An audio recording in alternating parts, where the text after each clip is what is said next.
You start off with Sloan. She's been locked in a cage for 3 days with a dead body, no AC, Louisiana. It's hot as fuck in there. And there is literally the decaying corpse. She refers to the maggots that are literally bubbling in his stomach. Like little orzos. Michelle, I literally just took a bite of olive from the drink. And now it's ruined. It's my own fault. Like, I knew this was coming, so I have no one to blame but myself, but I still somehow wasn't mentally prepared. My leather and lark is probably my favorite, just because it has like scissors that are stabbing into the cake. They're open scissors, and then it has like glitter, and it's got like the glittery star, and it's got blood dripping all over, and there's got like a golden spool of thread on it. And like, I don't know, I felt very inspired by her crafting to make the very crafty cake. And I just loved that one. I think that him gagging afterwards when she's like, you, I can't believe you ate it. He's like, I feel like that, I cannot wait. I feel like it's going to be a whole outing. It needs to be like a big group.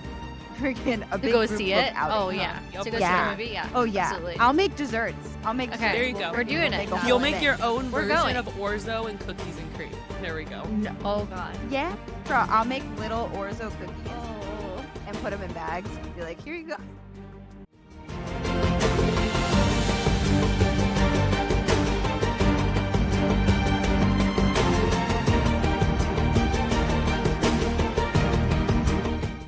Welcome, Night Owls, to the Book Club After Dark podcast, an inviting moonlit podcast. I'm your host, Danny. And I'm Michelle. We break down fantasy, romantasy, and thriller novels. All things enchanting, intriguing, suspenseful, and maybe a little spicy. Each episode features intimate discussions on captivating stories, character breakdowns, fan theories, and more.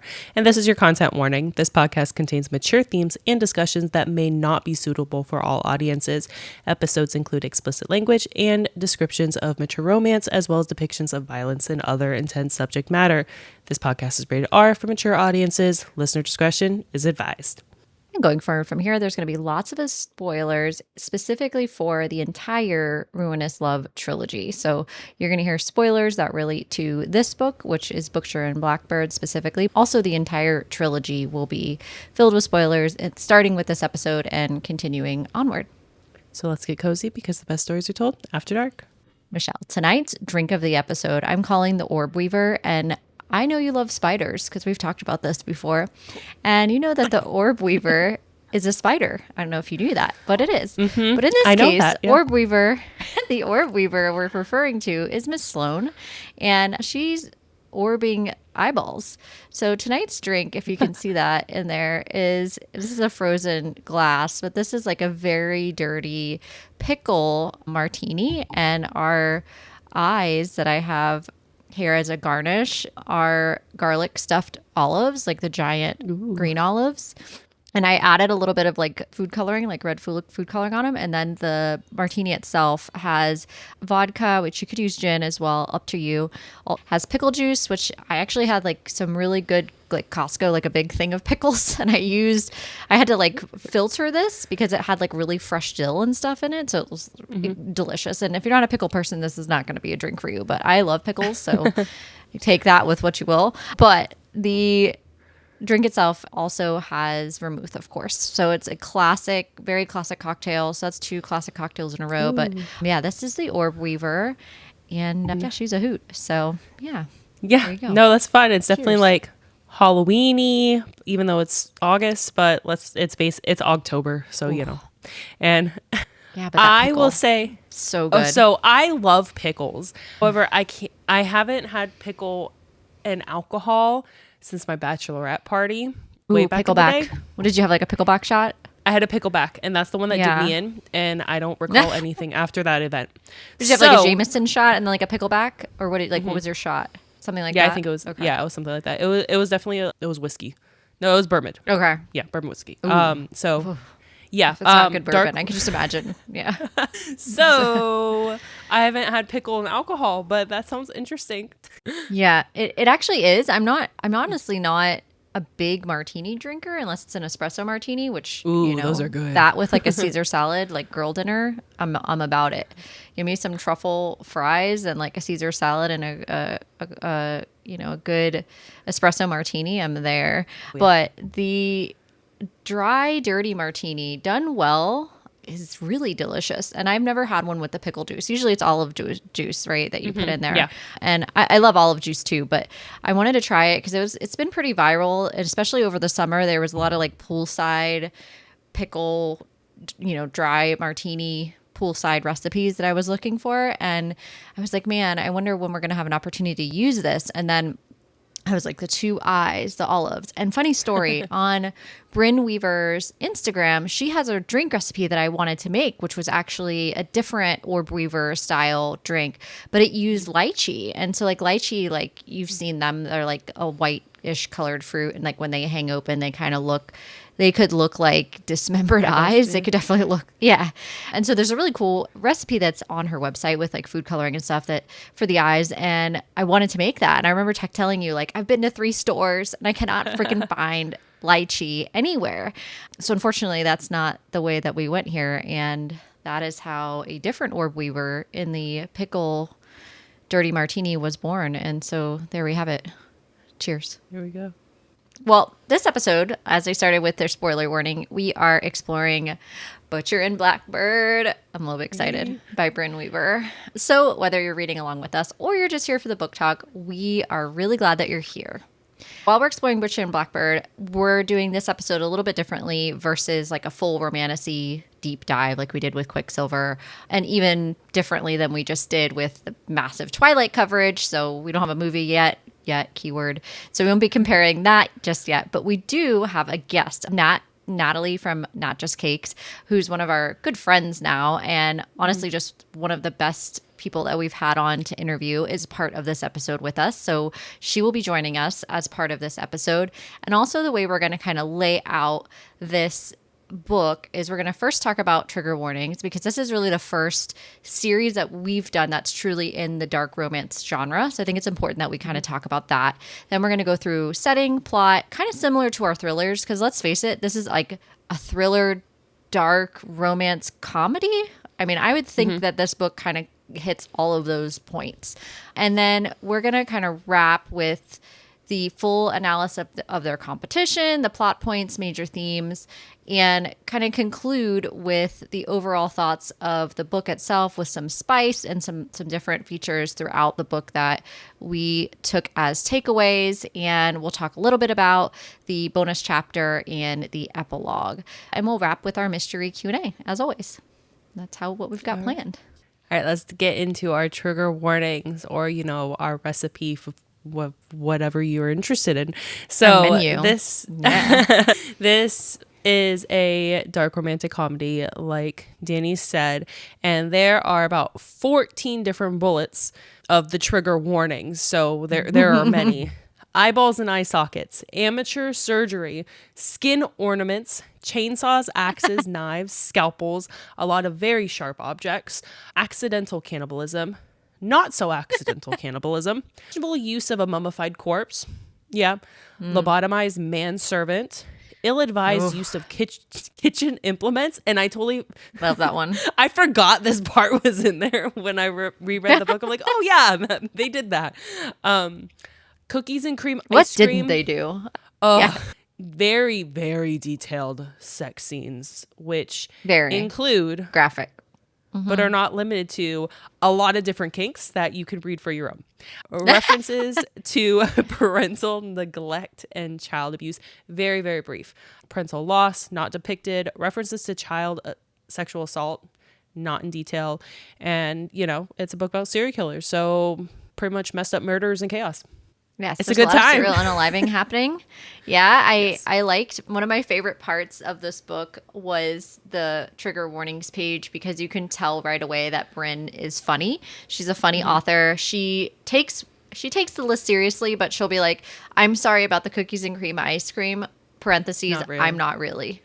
And stuff like that, where it's just, she puts humor and lines it in with the darkness. And I think if you're a first time dark romance reader, or, you want to dip your toe into dark romance, I think this is even a better place to start than Lights Out for me personally. That's how I felt about it. I love Lights Out too, but I also felt like this book in particular, and this series really in general, brings in different subgenres very, very well that, aren't as stereotypical to dark romance, and I think they kind of stand alone. I feel like her work stands alone as an author in this genre, and she does it incredibly well.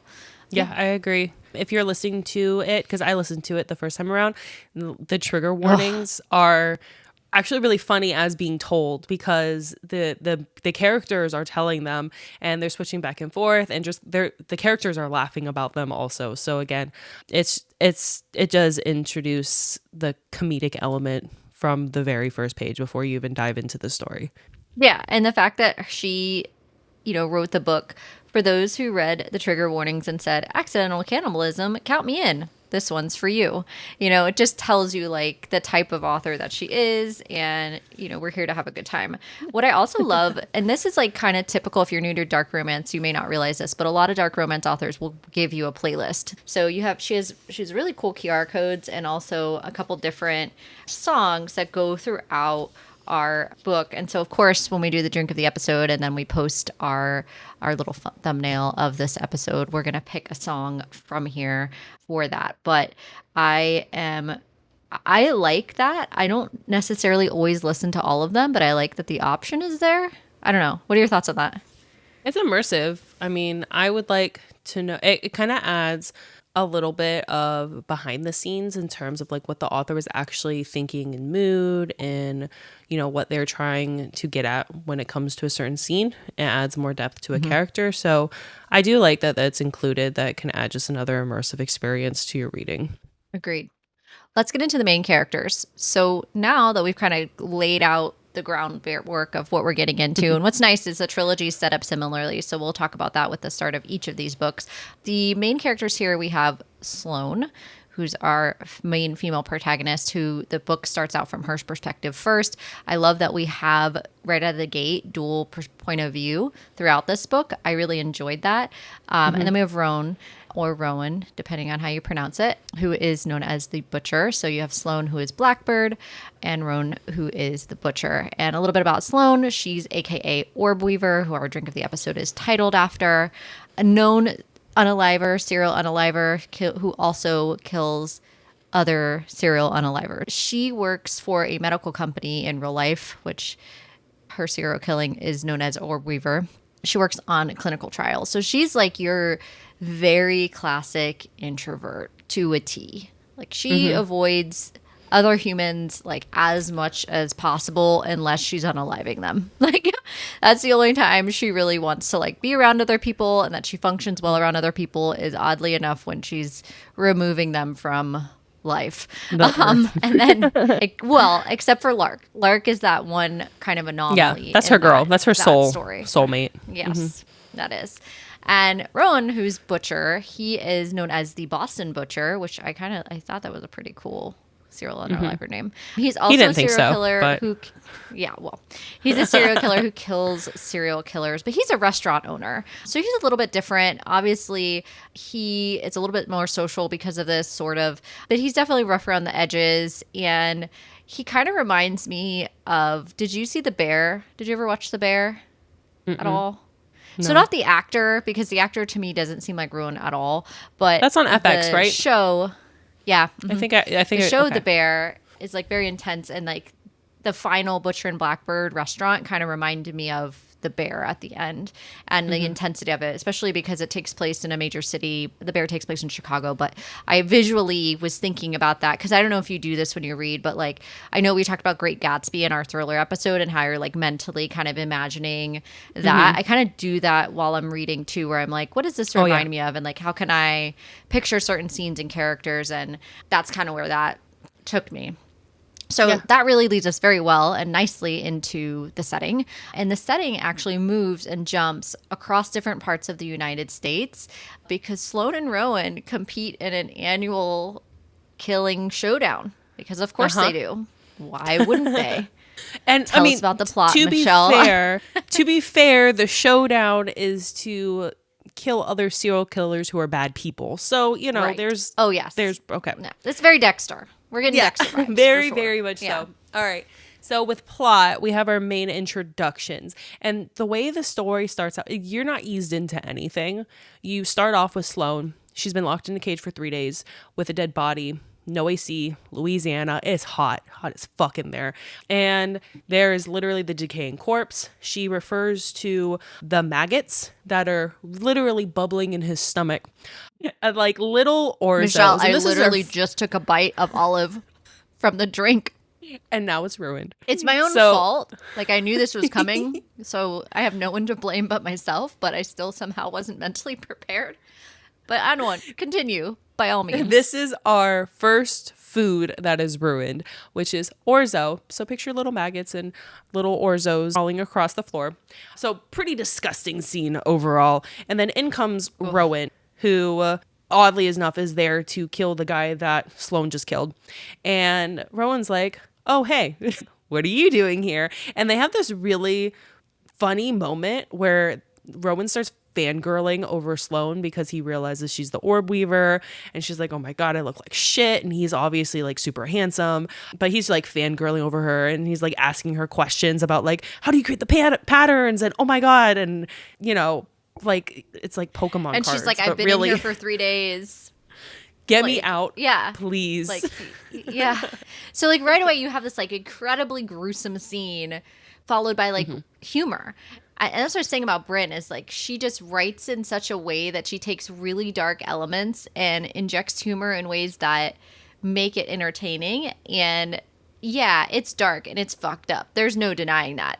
She just even says that. She's like, look, I write some dark, fucked up shit. Like there's no sugarcoating that. But she injects humor at these really great times. Like she's literally sitting there in this cage, and now her like number one fan, who is another serial unaliver, is like, oh my god, hey, like wants to chat with her, and she's like, can you just like get me out? Like and he's like, do you want to go to lunch? Like we could go to lunch. And she's like, barbecue. What the fuck, man? Like I'm literally yeah. She's like, what the fuck? I guess like if you're just, can you just get me out? Like what the hell? And that's when we start to switch perspectives. We start hearing, you know, right away we start getting Rowan's perspective, which I actually really loved, because a lot of books we read, it will be female main character for a while, and then if we get the male main character, it's like like a Xaden, right, or a Kingfisher. It's like a little blurb here or there, unless it's a thriller. Thrillers tend to jump a lot, but then usually have multiple characters. But it's still I liked the pacing that it was almost like every other. Close to. I did too. Every other, yeah. Right. And a lot of times with thrillers, the multiple POVs is more to advance the plot, whereas this, it is to advance the plot, but it's also to get more in depth in your characters. So there's more of that emotional element that we see more with romanticities in getting the like dual. So I did love that, because Rowan's perspective of Sloan, because Sloan's like, she doesn't think she's amazing. And the entire time Rowan's like drooling all over her, like just really just loves her so much. And he's just like, why don't you see how amazing you are, even though you're wearing like some serial killer you just unalives like band t-shirt, no bra, and his jeans, but you look absolutely like stunning. So yeah. And like it's definitely he fell first type situation. Like, he fell first for sure. Super sweet. And I think on your point of like advancing the characters emotionally, because they're two serial unalivers, they are not very emotionally outspoken people.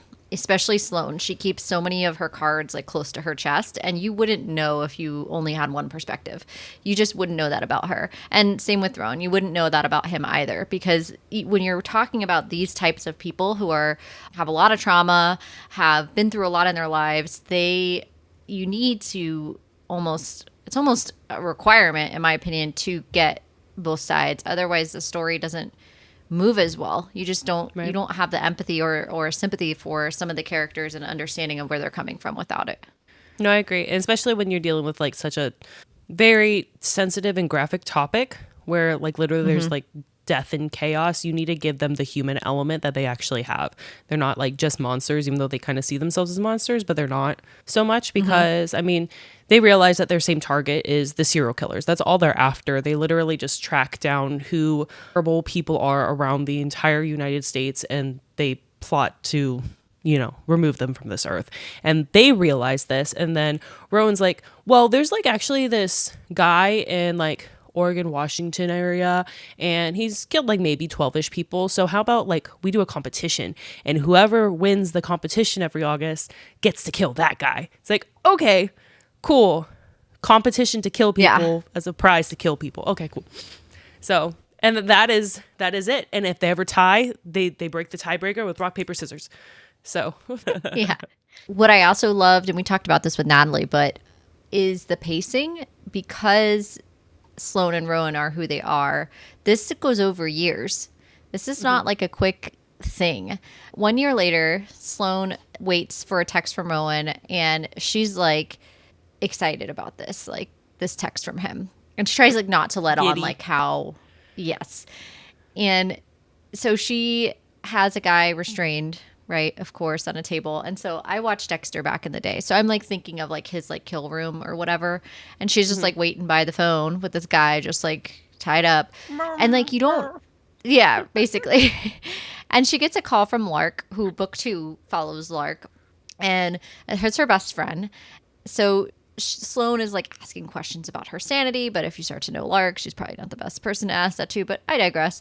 Asks questions about her sanity, and she's like, she's like, I'm on an adventure. She continues her conversation with Lark, and she's cutting through this guy who's on the table, who we find out is a child predator. And so we have no sympathy for this guy on the table. Nope. And so there is a text from Rowan, and Lachlan is going to give them the first location. And so Lachlan, we know, is in Leather and Lark. So he's Leather. So Leather and Lark is where we see Lachlan and Lark. So they get introduced fairly early on. And they're very much minor characters. This is the Sloan and Rowan story. It's just setting us up to know that there are other characters and we might see them later, which we do. So the location, this is a play of fairness, because Sloan was like, you can't tell me the location because then you're going to know who we're going to go after. Like, I need to know. You can't do that. Like, somebody else has to do it. And she's like, well, if your brother tells you, like, isn't he just going to give it away? And he's like, no. Nope. He's not. He's a dick. Like, he's not going to tell me anything. And he's like, if anything, he wants you to win. And so it's in Ivydale, West Virginia. And she gets ready to leave. And his brothers are hoping he's losing the competition, as I said. And Fionn is the youngest, so we get introduced to him a little bit early on. They end up making it to West Virginia, and they're sitting in the lobby of an inn, and Rowan finally walks up to her. And this is where we first have this kind of wondering. And there was this flirtatious banter a year ago. And so you're thinking, like, they must have been, like, texting this whole time or, like, talking a lot. No, they have not been. It's been real intermittent, almost none at all. Rowan walks up to her reading and gives her a sarcastic comment about reading monster porn. And the way I died when I read this the first time, I was like, a sentient dragon with like a yeah, no, that's definitely funny. But the way they're like nonchalant, when I was first reading this, they're like, Sloane's like very nonchalantly at an inn in the lobby at 2 a.m. It's like, girl, why aren't you in your room? But this is part of the competition. They have to observe, right? They have to observe what's going on. And Rowan is also in the lobby, and he just steals a bottle of wine, and they just are chatting. And the innkeeper actually comes in and is like, you guys good? Like, why are you guys here? But they're like, they're trying to figure out who they're after, because literally the only clue they got was like a location, and they have to like go based on like newspaper clippings or any of their research on like who the killer could be, who the target is. So they're pretty confused, like for 3 days they're pretty confused on who the target is. And then Sloan goes on like a date with the innkeeper, which pisses Rowan off because he's like very jealous and he's in love with her from a distance. He's been pining, and Sloan comes back 3 hours later. For a year. And she's back. It's not like he's been pining for like a short period of time. Like he knew who she was. So this is not, in my mind, insta love, but we can get on that tangent another time. Keep going. So Sloan goes back to her room, and Rowan can hear music, and she may be having some fun with some vibrations in her room. And then he also hears the sound of someone in the walls that sounds like he's watching someone having fun with some vibrations in her room. So realizes that there's a man in the walls, and he like breaks through the wall to like try to get this guy. And the guy like takes off. He's like, oh shit. And Sloan gets pissed. She's like, you fucking pervert. Like, how dare you? Yeah. And they ultimately realize that the innkeeper is the target that they're after, and they go chase him down, and it becomes this whole thing. Rowan actually becomes the one that ultimately kills him because he tries to like drive out. Yeah, he tries to drive away in his car, and then Rowan jumps on his car. He crashes into a tree, and then Sloan just is like in shock, and Rowan just like beats the shit out of him. Grabs him just and punches beats the him shit out of him until he dies. There's nothing. Yep. He's just like in nothing. pure anger. Like he keeps going, and but Sloan this is where like freaked out, but like not. Mm-hmm. But this is where you get the "you touched her and she's mine," like the "I'm mine" trope, or "she's mine" trope. Yeah, I was like, yes, I love that. Yeah. So. And, that's just when you're first introduced to like, oh, he's really serious about her. But what I like about Brynne like, is yeah, she is. But like, what I like about Brynne is like, she's not hinting at he fell hard first. No, he's verbalizing it. He just literally killed a man. It's not a maybe. Like, he is all in. Right, putting there. eyes on her. And basically, yes, like, I mean, he violated her privacy 1000%. It wasn't just he like looked at her. Like, that was not an okay thing. We don't watch people through walls. No, with paintings. But I think Sloan also knew to a certain extent, that there was definitely a target nearby. She kind of was playing up a certain game, but when she sees this happen with Rowan, she kind of doesn't touch it, but she also isn't super judgmental of it either, of the way that this happened. She could see that like something snapped in him because he like was punching the guy way longer than he needed to be. The guy had been dead, and he's just still like punching the shit out of this guy. And Sloan's not one to scare or, run easily. She might run, but she's not scared by anyone. And I think even here she starts to identify that while there are issues, that she kind of sees herself in him to a certain extent. Yeah. I'd agree. Yeah. She sees the darkness in him because she sees that in herself as well.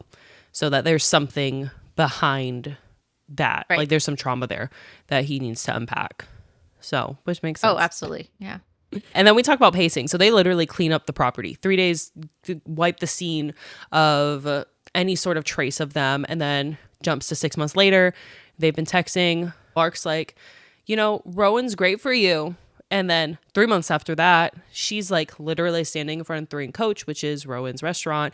And she just like awkwardly wants to talk to him and just sits in his restaurant and like eats food and then like leaves. Yeah. And this whole time I'm like, yeah, she doesn't know how to social. You were just saying that she's like very introverted, or at the beginning you were saying she's introverted. She literally does not know how to socialize outside of like having a knife in her hand. It's very very difficult for her. So this was a very hard. I mean, it's a struggle for everyone. Let's be real. Yeah, talking to people in public. But I was what we were saying. We were talking about if and when we meet fans, which we have before. But if when we meet fans, it's like, don't think it's you. It's definitely us. Just so as you know, like, it is not you. It is us. We are trying to figure out how to be extremely bookish and social at the same time. I'm not social. We're trying. That's all we can give. Our best. Yeah. And that's all Sloan can give is her best. And her best is, let me get the fuck out of here. Which didn't work out too well in her favor. It didn't. And she feels like she sees Anna in like this other woman who hugs Rowan, and she feels like she's just like makes an excuse because Rowan recognizes her, and she feels like that she read everything wrong, because she's historically thought that way about herself, and she's so kind of insecure about her social understanding of other people, and she's just so kind of broken in that way that she just second guesses everything. So it just is failed, and like your heart kind of breaks for her in that moment. Yeah. Because she like put herself out there and like flew up there, and you're like rooting for her, and just didn't go well. And he doesn't chase after her or anything. But she kind of gave this excuse of like, oh, I'm like here for a work thing or whatever. And she just like lied about why she was there. So 3 weeks later, Rowan, being the charming devil that he is, flies to where she lives, because of course he knows where she lives, and bribes a kid to go to Sloane's door and drop off a paper bag. And he basically cooks with her. And it's orzo pasta, So cute. of course, which opened the book with that. And he guides her over the phone of how to prepare the food that he delivered, because he understands through his own trauma that he's going to scare her away if he does too much.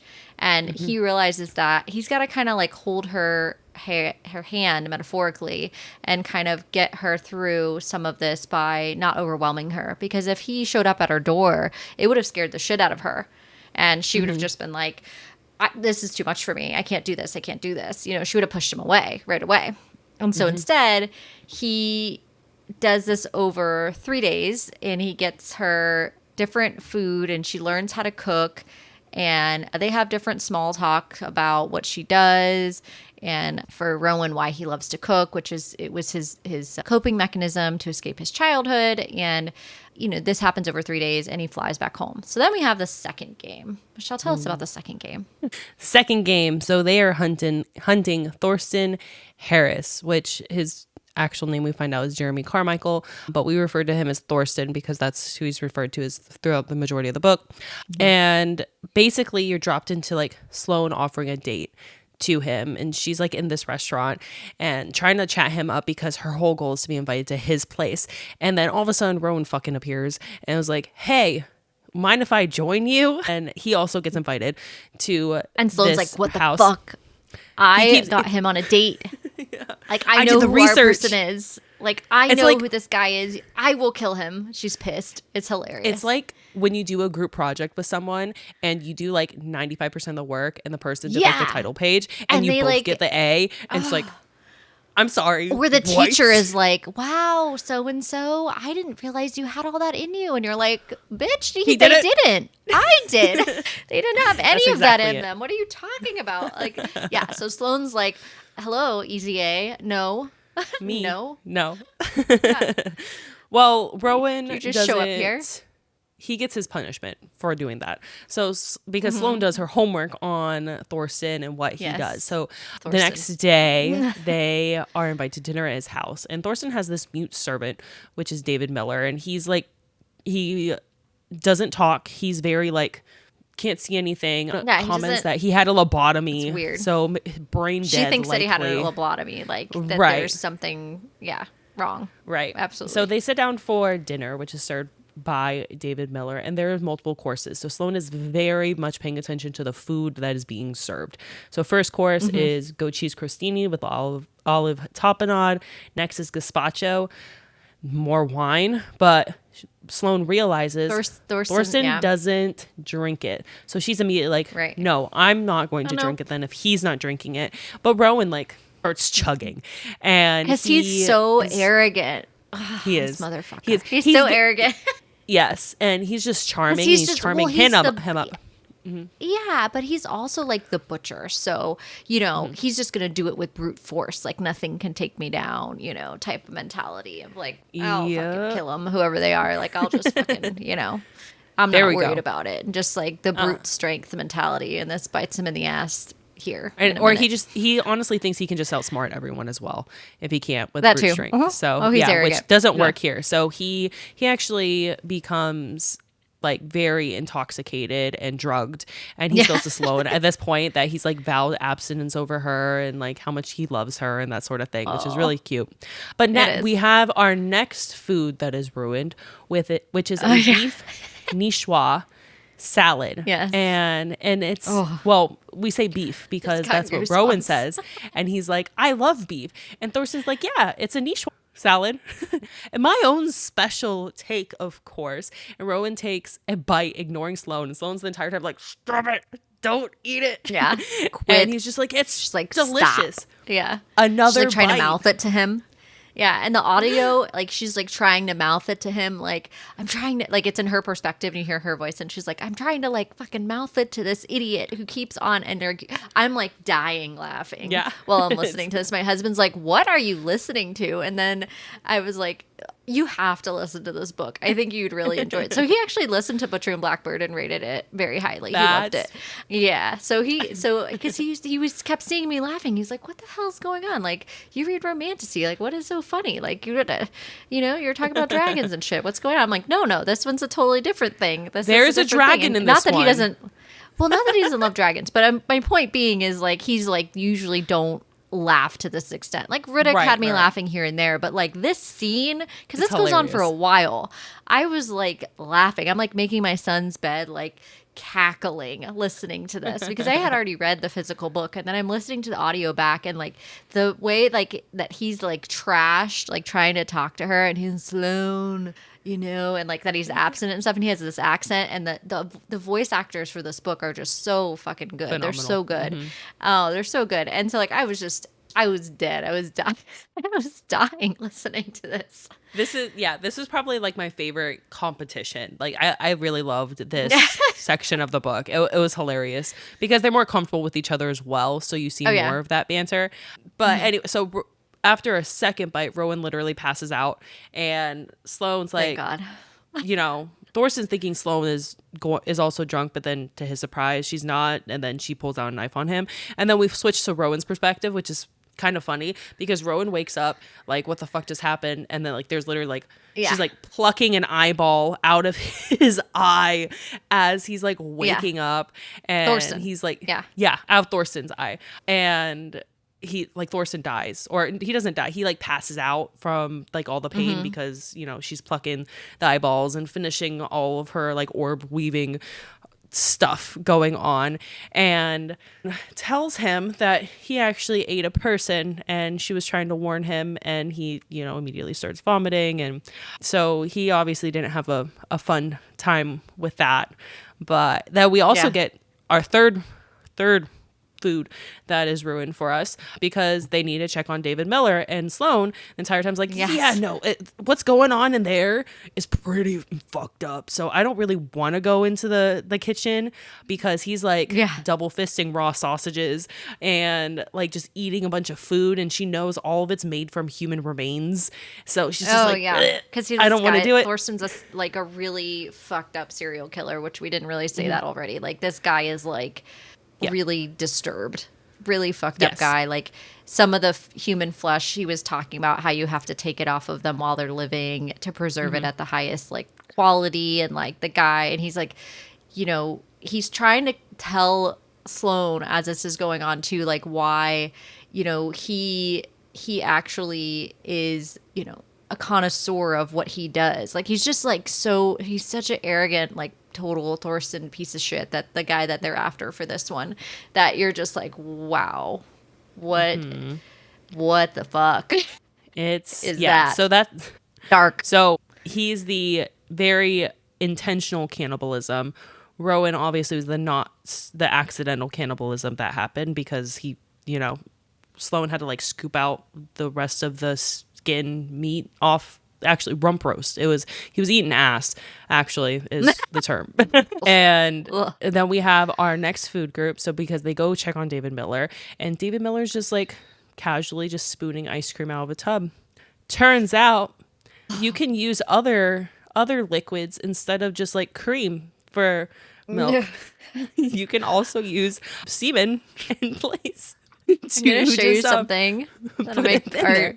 Our mutual friend made this. A different Michelle made this for us. So Michelle, if you're listening, you have to see this.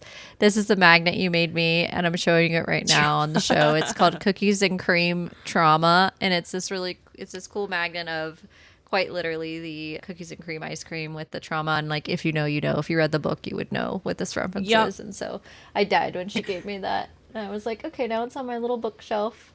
So we all know about our cookies and cream trauma. There we go. And it was freshly gathered semen, April 10th through the 13th. Very specific. God. Yeah, it was like dated. I mean, this Thorsten guy was like very thorough. Something. He didn't want. He was something.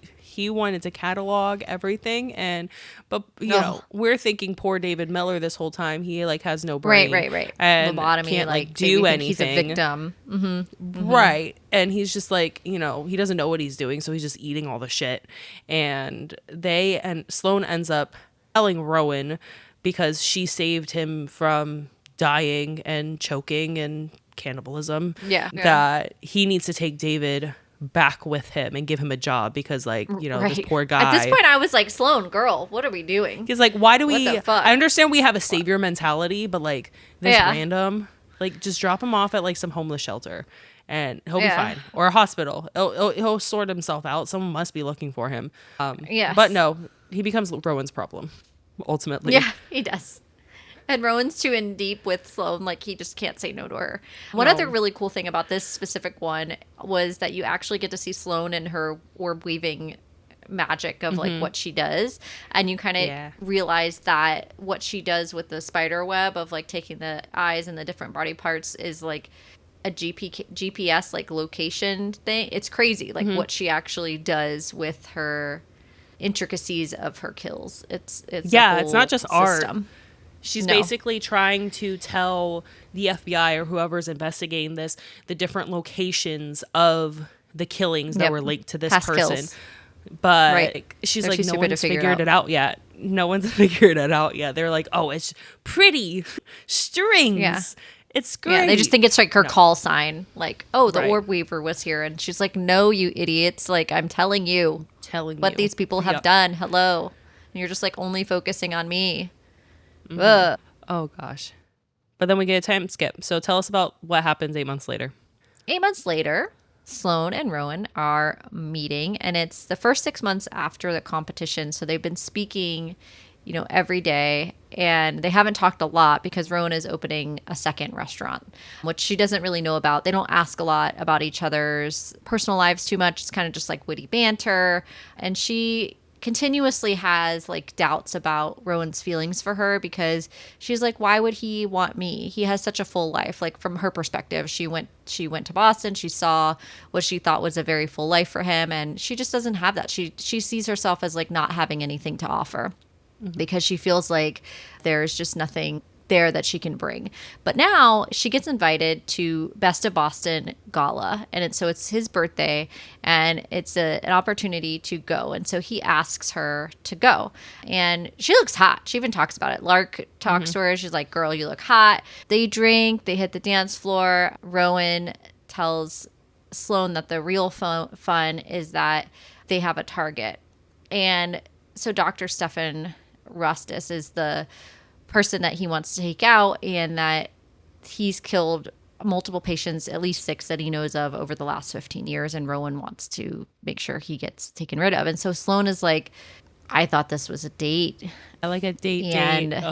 Yeah, and it just didn't go well. Rowan texts her, it gets interrupted, and they end up there. They'll see each other in August. So it brings us to the third game, because now we're having August meetups every time. So now she just feels like validated in her thoughts that he's not actually interested in her. Meanwhile, Rowan's like, well, I don't want to scare her off, so like maybe if I bring a game in, she'll feel more comfortable. Like he just has they're just like missing each other, you know, constant like classic miscommunication trope. But I think in this way, it doesn't bother me as much as say like Violet and Xaden, because we don't have an age kind of thing. We have like more of a trauma response issue where it bothered me to a point, but it also didn't last for like an entire book. You know what I'm saying? Like Iron Flame, I was like, girl. And like didn't make logical sense to me either. And so like for me with this, there's a lot of logic-based reasoning to why the miscommunication trope can work, and why Brynne Weaver writes a miscommunication trope in a way that I can actually get behind and want to read, which is saying something, because it's one of my least like favorite types of tropes out there. But she does it in a way that works because it feels real. And that's the difference between reading it in a way that, and nothing against Rebecca Yarros. I love her, all her stories, but for me, it just dragged. I felt like Violet's whole situation, I was like, girl, you've been in the military family for how long? And like, now you're mad that he can't tell you things? Like, anyway, Iron Flame spoilers. Sorry. Tell us about the third game. All right, third game. So third game's 4 months later. They're at a dilapidated Texas farmhouse. And the way I'm like Texas Chainsaw This one's Massacre. crazy. This one's crazy. basically, yeah, Texas Chainsaw Massacre the whole time. And they're like standing outside the house like, okay, this is pretty fucked up. Why don't we go like get beer instead? But we're not normal people, so this is what we're gonna do. And there's literally like screaming and then laughter and chainsaw, like bass, like haunted horror house. And so their target is Harvey Mead is this guy, and there's like literally like even now I like don't like his name. I'm like, yeah. ugh. It's this is a tough one because he's so fucked up. If Sloan wins, Rowan wants her to take only one eye out so he can see all the torture that they're going to do to him because he's really fucked up. So Sloan enters through the front door. They do rock, paper, scissors to see how they enter. So Sloan loses. So she goes through the front door while Rowan goes in the back. And there's a body of a mummified woman that's likely Harvey's Here's our mother, mummy. just kind of sitting there, right? just sitting there under a Giving crochet Psycho. blanket. Just a little bit. And she's like, oh, well, someone has mother issues and that makes sense, but also doesn't justify your actions. And she's like going through the house, trying to figure out like, you know, where this guy is. It's like oddly quiet. And she stumbles across like a room that has like monitor feeds from 18 cameras. So this is like a monitor room. Oh my God, the way my stomach dropped at this part. I was like, whoa, like, no. yeah. A semi-competently intelligent psycho. Ugh. Right. Yeah. Because the house is disgusting. It's like, so it's like dilapidated, decay, filthy, but he's got 18 cameras going and like a smart room in this house where you can see all the monitors. And I was just like, fuck. When I read this the first time, I was like, oh shit. Yeah, I was not. It reminds me, and this might not have been a game that you ever played. It's relatively recent-ish. So there's this horror game called Dead by Daylight, and basically it's like you're a serial killer, and you're like going around like killing different people, and one person is a chainsaw. So basically, like it seems like he's trying to like lock people in the house and have a game with them, which is why he's laughing all the time. It's really fucked up. So she sees Rowan enter the living room, and then she sees Harvey stalking down the hall towards him. So she like starts running because she like wants to warn him, and then she literally gets a boot in the face because he catches her off guard, and then she falls and like dislocates / like breaks her like shoulder. So she's like not in good shape, and he like grabs her from her head and like drags her across the house into like this cellar thing, like outside. Yeah. It's not even like, but, like attached to the house. It's like outside by your hair. Yeah. The whole time. By your hair. Like, oh, that's awful. Oh, like you're losing so many like bald spot, but that's not the main point. But I'm just And then there's another woman in there who's like naked, and she's like terrified. But like, and then obviously Sloan has her phone, and like Rowan immediately comes and saves her. And the way that he saves her, but they leave the other girl behind because they're like, listen, we don't have time. We'll come back for you. And I'm like, oh, that poor girl. Cause she's like freaking the fuck out because there's freedom. And then it's like, no, not for you. And then they run away into the barn. And this is when they have a very sweet moment in the barn of the horror house. And they have their like, well, because he thinks that kiss. she's going to be dead because he could have killed her. Yeah. Harvey could have killed her. She definitely, like, he had the opportunity to kill her and didn't because he was like trying to save his kill or whatever. And they have I wouldn't even call it spicy per se, but they hear that Harvey, the girl, escapes, and now Harvey's like chasing her with the chainsaw, the other girl. And the girl and Harvey burst into the barn where they are, and Rowan is ready to attack him with the axe, and he just like goes at it with the axe like Harvey's done. Oh, good riddance. And then Sloan goes and retrieves the body of Harvey's mother and lays her on his body. It's just Harvey has this massive heart attack because they don't like let him die quickly. They have a thing where they're not going to just like, yeah, he hits him with the axe, but he's not hitting him in places that he can like die instantly. He's intentionally like hitting him in places that, where like he knows it's going to take him down. And Harvey ends up having a complete heart attack and dies. And they're like, oh, well, shit. Damn it. The fun's already over. And they had to leave early because the girl got away. So they're like, oh shit, she's going to get like police and stuff. So we can't like, it's not like she can put out her like orb and do her orb weaving or like anything else. Yeah, they like, can't hang out. Had to clean up and like go as go. soon as possible. And then they go to Dr. Kane. Tell us about Dr. Kane. So we meet Dr. Kane, who is the main character of the third novel with the Scythe and Sparrow with Miss Rose, who I really like Rose. And we have Dr. Kane, who is Rowan's brother. So Rowan and Sloan, so now we've met Lachlan. We now have met Fionn, who is Dr. Kane, and Rowan and Sloan arrive there around his house around noon in Nebraska. They enter and they're calling out for Fionn, and this is where we get to meet Rose. So what I liked too is in the very first book, we actually set up all the characters of where things are going to line up, which there's Rose, who has an injury because she's on crutches. And then Rose thinks that Rowan beat the shit out of her, and she's like, no, like, this is not my like boyfriend abuser or anything like that. She's like, Sloane's like, this is my man guy. She like doesn't know how to like, she's like, isn't he my boyfriend? I don't know what to call him. And so Rose calls Dr. Kane and asks for Rowan to confirm the childhood nickname, which is Shit Flicker. So we already know that Rose is like a real piece of work.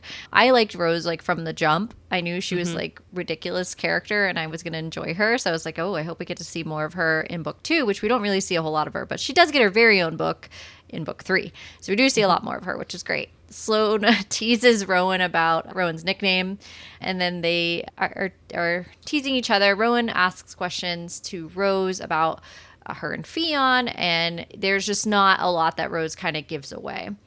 There's a moment where Rose reads some tarot cards for her, and this is kind of where we get the circus theme with Rose kind of come into play, even just like a little nod to this in the beginning of Butcher and Blackbird. And there's a prediction like of an ominous chaos change and like pain to come. So our story doesn't end here. This is just like a very brief clip of where we get to meet the third brother and kind of get a moment of reprieve so that Sloan can get fixed from how she has like a quite literal boot imprint on her face and her shoulder is like messed up badly. Yeah. But before we get into spicy time, because that's coming right up next, there is a flashback, what kind of dream that Sloan has. And this is where we're getting a peek into her trauma and how she basically starts this whole killing avenging, the innocent, if you will. So it's her as a teenager, and she's lying in Lark's lap. She has blood all over her hands, and Lark's just like kind of singing to her, telling her parents are going to fix this. And next to them is the artistic director of Ashburn Collegiate Institute, dead on the floor. So we know that this is the terrible person that has essentially been assaulting Lark, and we get a little bit more detail of that later. Not a whole lot. It's basically, this is where she vows, like, I'm never going to let anyone I love be hurt by someone again, and I'm going to make them pay. Yeah, and this is kind of the turning point for both of them. Yeah, but this is the turning point story for both Lark and for Sloan, and what intricately like ties them together as besties for the rest of their lives, or even sisters almost in a sense. But yeah, here we go, spicy time. Let's do it, Michelle. Tell us. So spicy time.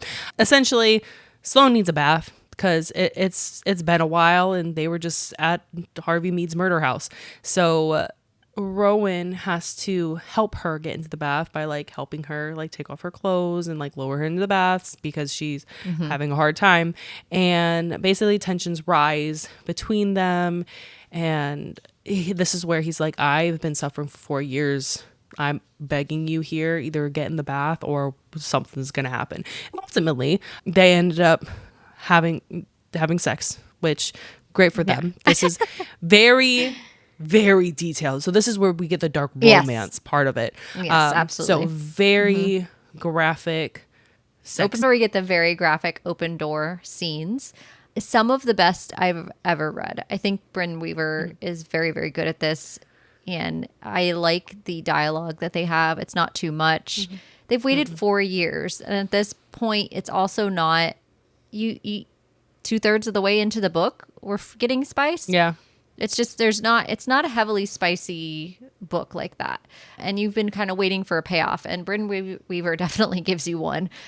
But there's certain phrases where he'll tell her to be a good girl and find something to grab onto, and classic dark romance tropes that we love. He's a safe But then word. he says stuff like, instead of I love you, he says, I would kill for you, and I have. I would do it again every damn day. I would turn myself inside out for you. I would die for you. I don't just like you, Sloan, and you fucking know it. It's like, well, fucking A, Rowan. Yeah. What's not to like? Yeah. What is not to like? Oh, and in the Irish accent. I have a thing for accents. So don't forget that part. Yeah. It makes it that much better.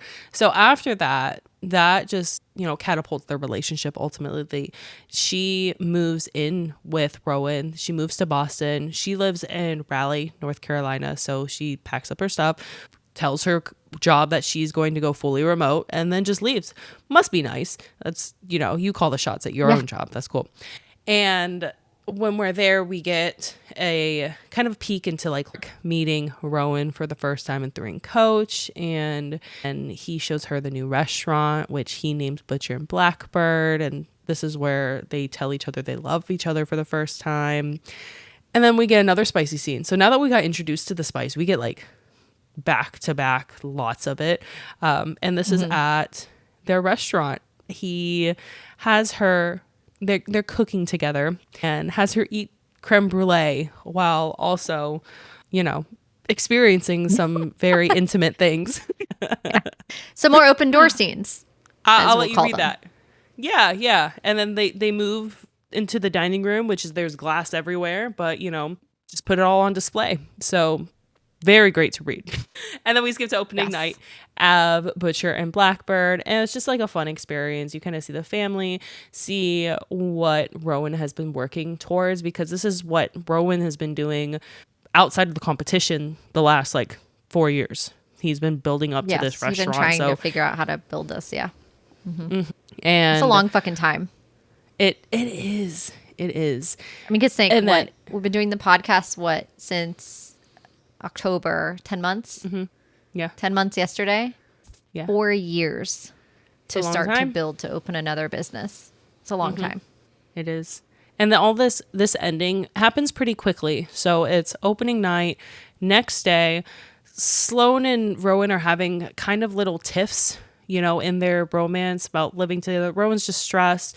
Sloan's trying not to take it personally. I don't know if it's really like a tiff as much as just trying to. They don't communicate well because they don't know how. No, they don't. One of them knows how to live with somebody else successfully. And they're trying to they both love each other so much, but they don't know how to do that. And they've got there has to be a point. Yeah, there has to be a point of contention where they're snap, and it's hey, we need to communicate. And that happens in a very dark way, because of course it does. Right.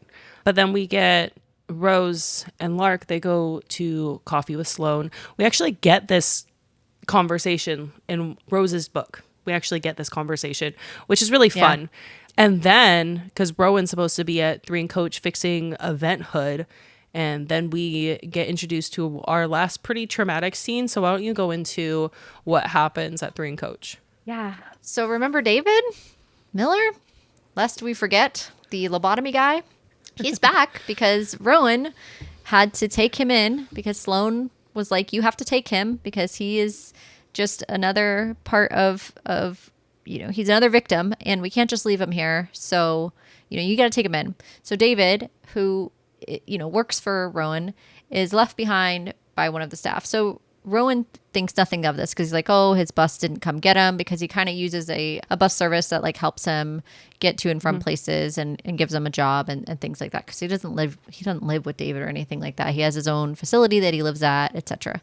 So he's like, all right, cool. He doesn't think anything of it that David's still there, because again, David is mute and kind of just takes out the trash or does the dishes or whatever. Yeah. He doesn't really do a lot.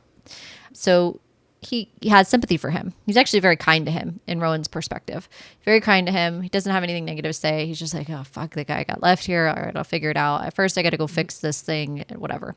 So as he goes to switch the breaker and returns to the kitchen, he has a gun to his head by David. David is not lobotomized at all, turns out. And he's like, you need to get Sloan to leave when she gets here to meet you, or I'm going to kill her as soon as she gets here. So Rowan's now trapped with David. And this part's really difficult because you read this from her perspective. Even though you know what's going on, you're still just like, fuck.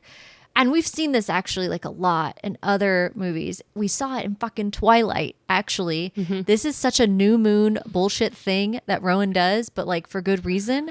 The same thing like Edward did to Bella, which was like one of the most brutal breakups ever. Same type of deal. Yeah, but Rowan doesn't gaslight her when she believes it. Like, look, Rowan it was does it. Semi. No, I know. Semi, right? Semi. So she comes there and he's like, you need to go back to Raleigh.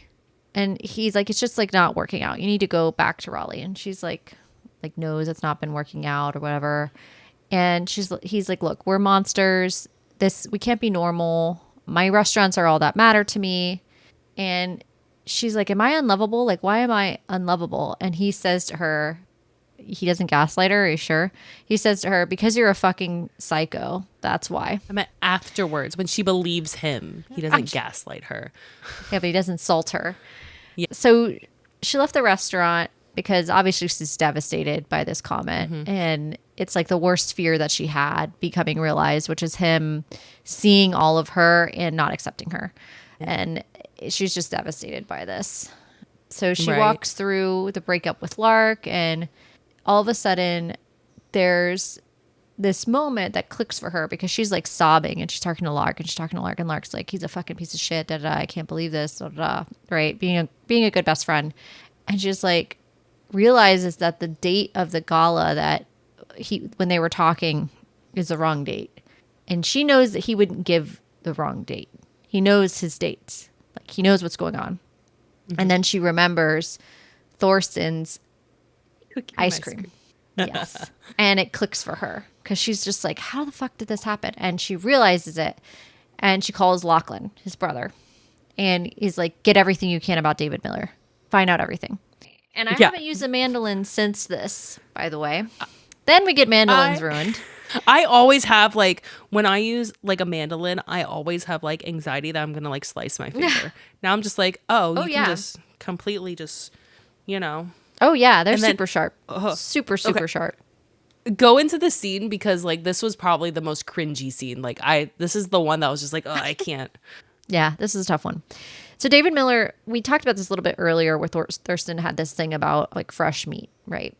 I'm using air quotes here if you're watching. And it's because he clearly used some of these techniques that David Miller is about to use on Rowan, which with the mandolin. And he develops this taste that Thurston had to eat live skin like off the person right away.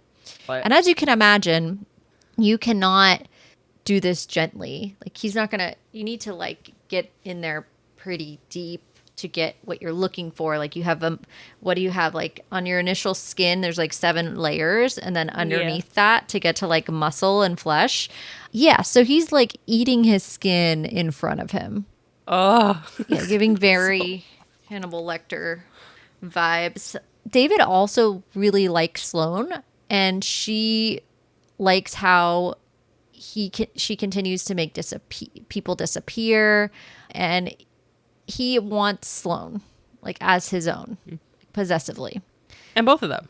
Yeah, he wants to collect them. He's like, okay, like well now Pokemon I'm just gonna like collect you, right? Like I'm just gonna like take you in, and well you'll be mine now. And so this whole conversation is like super fucked up, really fucked up. David, that this guy's like all kinds of fucked up. Sloan appears at the critical moment where it's just really bad because poor Rowan is sitting there in a chair just like having his skin peeled off by this guy, and Sloan appears from the shadows like literally like and eating it next to him, like what the fuck. And so Sloan appears from the shadows with this gun and find out that David is the South Bay slasher. So they're just, 2 bad serial killers, Thorsten and the South Bay slasher, who's David Miller, who are besties.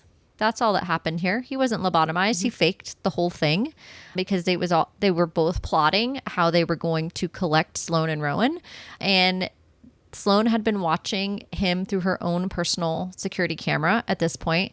David tells her that he befriended Thorsten for protection, and people like him had been disappearing every August. So he was worried that this would happen. And so these serial killer types are... what I liked about this piece of information, it talks again about Brynne Weaver's ability to do her research about her genre, and specifically related to serial unalivers. It is known that this is dark, but it is known factually that serial killers, they don't typically kill a whole bunch of people in the same area in the same year. They spread their stuff out over multiple years and are very, very calculated, and will have satisfaction off of one kill, sometimes for years and years at a time before they commit their next murder. And so somebody like David, this South Bay slasher, and Thorsten, these are these types of people.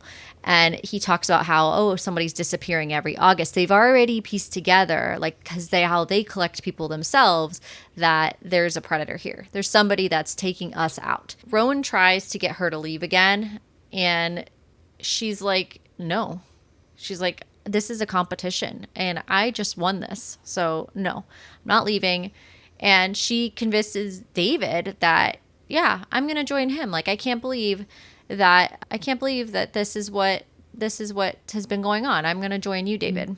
She then gives David the gun and turns around and slashes him and uses a scalpel to finish David off. Like, this whole move happens like very, very quickly. Very quick. Then she unties Rowan. Lachlan comes in, and Fionn, his other brother, is on the way to like patch him up. Then they have this moment of reunion, of course, where the miscommunication trope finally comes to a head, and they have a deep, loving kiss, and they head out to an appointment at Lachlan's leather shop. And so it's a really interesting part because a lot of this aspect plays into book 2. So it kind of leads up to that. So they stop at Lachlan's leather shop, and Sloan asks Lachlan to help Lark move into her new apartment in Boston because she's coming to live in Boston. That's where her bestie is. And then they go to prison tattoo parlor. Rowan gets a tattoo on his arm, and it's a design Sloan made out of a rake on a polished chef's knife, which is really cute. Rowan also, a couple years back, got the tattoo that she left from when she first visited him at 3 and Coach. So he already has another Raven tattoo. So that was just really sweet. And then we get another glimpse into them as serial killers, right? Because Sloan and Rowan chat as they dismember another serial killer, which is Dr. Stefan Rostis, which is from the gala. So they actually They did get him. Unalive him. Yeah. They got him. And their banter continues as Sloan plucks an eyeball out, and the whole thing is like she looks like she's gouging more than plucking, but she's an artist, so she likes the finesse, and he's like teasing her about it. Then Rowan gives her a present, which is the original napkin of their annual August Showdown competition, and he proposed to her, which is really cute. But also, if you remember where they literally are killing and dismembering a body. So, also fitting. Also I feel like that makes sense, right? And for her. So, and I feel like that's perfect for Sloan because it ties out how she is being accepted absolutely in her element. Right. And he's asking her in her element of where she feels the most comfortable, I guess you could say. Right. Yeah, it's cute for her. And I can't wait to see all this on screen, how it is depicted, because it's also kind of like funny in a way, but it's really sweet. And it's the duality of what Brynne Weaver is actually able to do with her work. Then so after that we have the epilogue, and this is when we're introduced to the main antagonist in book 2, which is the Phantom. This is the Phantom that they were supposed to kill, Oregon, Washington area, and he ends up in Boston for them. He watches Sloan and Rowan leave Kane Atelier, which is his leather shop, and vows to take Rowan's life since he took his brother's life. And the Phantom has a very interesting perspective. He uses religion and religious words a lot, and how he's gonna bring wrath down and you're gonna atone for your sins. So it was very interesting to see that, and you get that more in book 2. So that says up book 2. Yep. And bonus then chapters. bonus I love chapter. these. Talk to us about that. Yeah, so they're getting married, which is super sweet. So they're getting married and But first, there's some spice. Yes, right. Exactly. But first, there's Rowan as a sentient dragon man. And we're talking about this because he had made fun of her at the very beginning of the book, talking about monster porn. And so this comes up again. And this is also why Brynne is just so, poetic in her writing of like bringing back these key elements that were funny, but then making them heartwarming. And, who could make monster porn both funny and heartwarming in the same book and call it monster porn at that? Brynne Weaver can. And she did. Yep. So she has this moment with them that's great. And of course, we have some more open door scenes, but Sloan leaves her an outing with Lark and Anna for a spa day, and they talk about the wedding as they're getting a massage, and she just is like not looking forward to this at all. She's just having so much anxiety about it. And because remember, we've talked about this already, how Sloan is just a classic introvert. She doesn't want anything to do with attention. She's not not about it, which of course Rowan knows. Crashes the massage, and he's like, yeah, this isn't a girls' weekend. We're getting married this weekend, actually, and the whole ceremony is already done. It's ready to go, and it's tomorrow. Like, you don't have to worry about this anymore. And I love that for her. He's like, yeah, and he's like, are you pissed? And she was so excited, and she was so happy. Yeah. So, yeah, I'd be so excited too. Planning a wedding. I know. That's a lot of work. If like just the man just initiative came in, like I got to it. I wouldn't even know what to do with that. Right. That's definitely not something that I could see happening. No. You're too type A to And let honestly, that happen. Let's be real, if you were to remarry your current husband and he said, you know what, my current husband, as if I have 5 others, and if today's he was husband. to say today's husband, if he was to say, I got it, you don't have to plan a single thing, your anxiety would be like, oh my what God. do you mean? What do you mean you got it? I don't think you do got it. Yeah. I would need like what Rowan did, which is like, this is exactly what's happening. Because he also knew that about Sloan. Because she couldn't just go in there and be like, oh, I've got it. That would have terrified Sloan. Because she's the same kind of thing, So it's like, there's no way that he would be able to do the same thing to her. Because she wouldn't have allowed that either. And I feel like that's the same way of like, I don't mind releasing some of that if I know that it actually is taken care of. The "oh, I got it" vague comment isn't going to fly.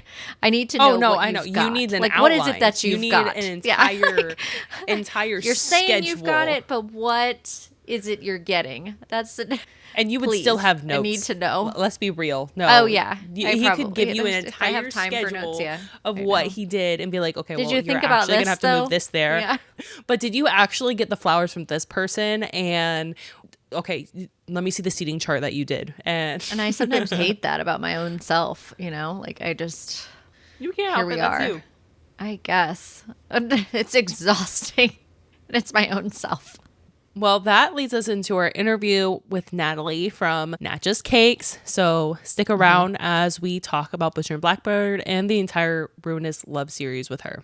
Yes, more to come there. It's going to be super, super fun. So make sure you listen in to that. Hey, Natalie. Thank you so much for joining us tonight as we talk the Ruinous Love Trilogy and Butcher and Blackbird. Hi, I'm Natalie, Nat Just Cakes. I'm Nat Just Cakes on all profiles. So, yeah. Definitely go ahead and give her a follow. You've seen Natalie multiple times on our podcast before. She is not new to Book Club After Dark, but her Kates are phenomenal. And we're so excited to have you tonight. It is very I'm specific. excited to be here. Oh, we're so excited to have you. I keep talking because I'm too excited. But this reason we invited you back this time for Butcher and Blackbird is so specific because we want to talk about all things related to this, because a lot of the reason that I was hyped to read this series was because some of the stuff that you shared was before Michelle and I had read the series. Because you've been a fan. Yeah, you've been a fan of the Ruinous Love Trilogy for a hot minute now, a little bit, I would say, right? Yes. Okay. Yes. Probably from, I have honestly made cakes and like desserts for Butcher and Blackbird probably within the first year it came out, which was about maybe a year and a half ago, something like that. And so I read it and made a cake for it right away and made a connection with Brynne Weaver, and it's now I just finished the third cake and have kind of done the cake trifecta. Yeah. Okay, so what did you enjoy most about Butcher and Blackbird? Oh, honestly, I went into this series not knowing much. My best friend had read it, and a couple people that I knew had read it. And I'm not particularly a dark romance girly. I will say that straightforward. Like, I'm just not a dark romance girly to my core.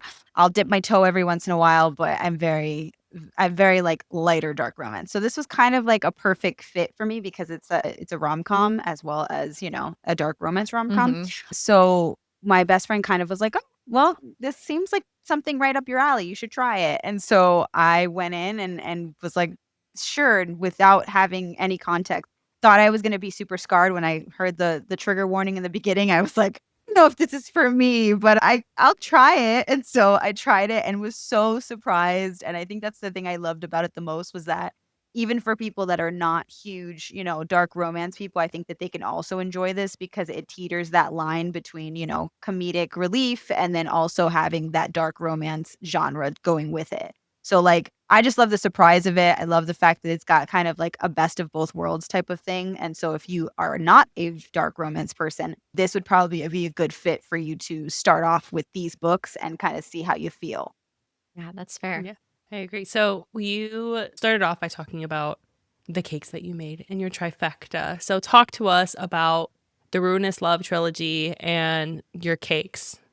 Okay, well, so again, I had made when I first started making book cakes back in 2023, this was among some of the first books that I had read that I was like, oh my gosh, this is it. And I remember even making like a video that I was like, Brynne Weaver, I'm coming for you. And I was like saying how I did not expect to like this series at all and decided to just kind of go into it. And I ended up loving it. And so I made a cake for the first one and then basically I ended up, subsequently making cakes for Leather and Lark and then making cakes for whatever Scythe and Sparrow. I almost forgot. Mhm. Scythe and Sparrow. And then it ended up being that, what is it? Slow Burn Romance, which is affiliated with them. They have actually put my cakes on their pages. Awesome. And then I've gotten sent books of Leather and Lark to my home by Projects, which is the publishing company that makes Awesome. these books kind of as a thank you for making the cakes. And it's just been a whole whirlwind. And me and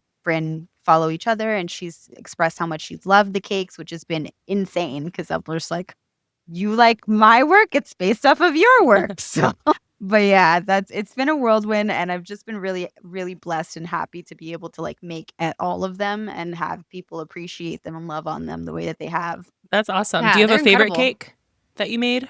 But of all Mhm. those, I would say my Leather and Lark is probably my favorite just because it has like scissors that are stabbing into the cake. They're open Mhm. scissors. And then it has like glitter and it's got like the glittery star and it's got blood dripping all over. And there's got like a golden spool of thread on it. And like, I don't know, I felt very inspired by her crafting to make a very crafty cake.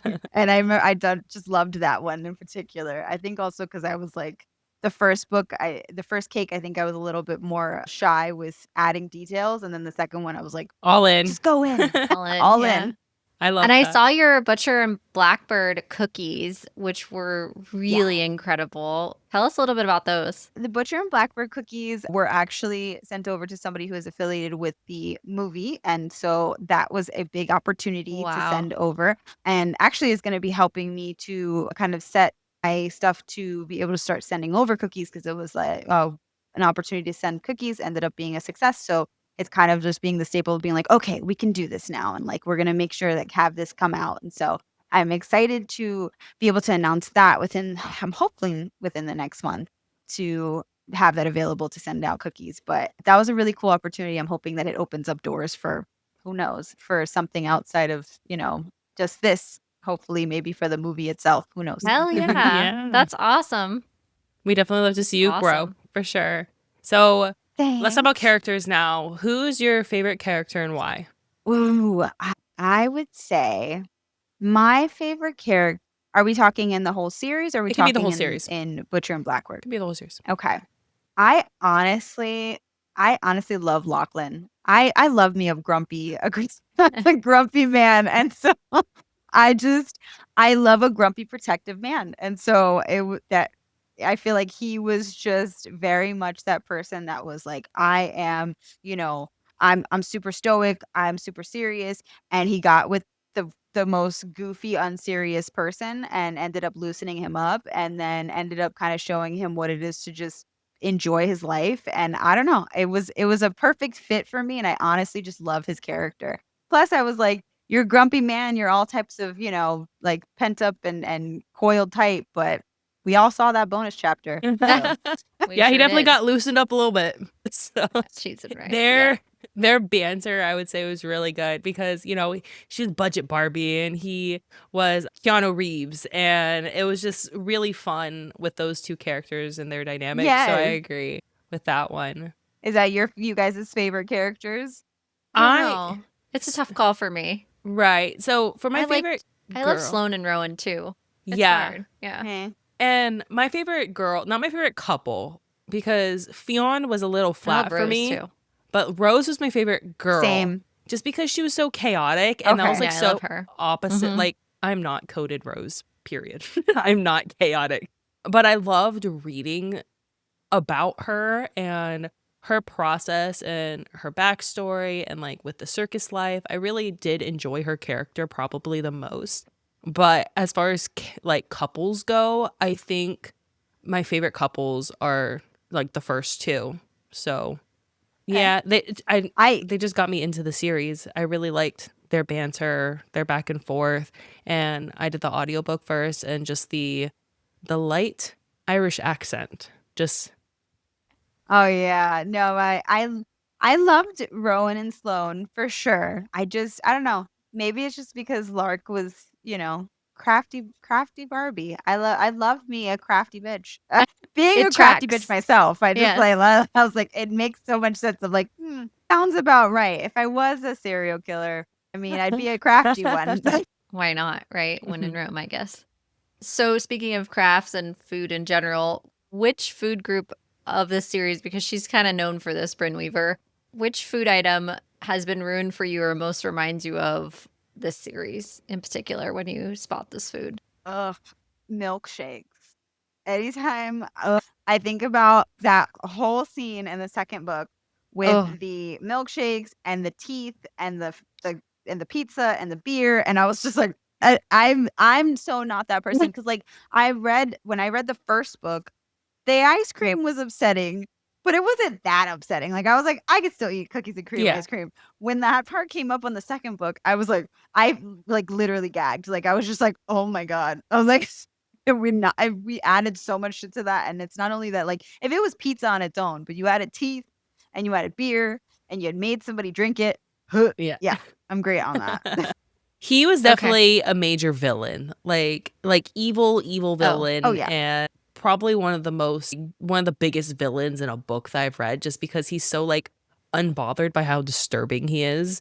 But Yeah. I would agree. The little orzos didn't bother you. I can't look at orzo pasta anymore. Because I think I just didn't think about it too much. I didn't really like think about it in that extent too much. If I did, then yeah, maybe. But like I guess I haven't really eaten orzos, Okay. so like the opportunity has not come up yet. And now I honestly probably will think about it if it ever comes up in front of me. But thus far, I have not had any orzo pasta. So the opportunity of disgust has not come up All yet. right. Is orzos yours? So Michelle, yours is orzos. What about you, Danny? Yeah, the orzo for me really it messed me up. It Maggots. did, and I Heard think because it's so and maggots just like I just I just Heard that. yeah. Sorry, listeners, for that noise. I apologize. You get a trigger warning at the beginning of this episode, but yeah, that was tough. And even though, and if it's like at the beginning, so she like prepares you, like you read your whole, your list of triggers and all that, so it's coming. The maggots, though, like for me, are just it's a no go. I can't with maggots. They just so gross. So Understandable. gross. Understandable. Yeah. Bro.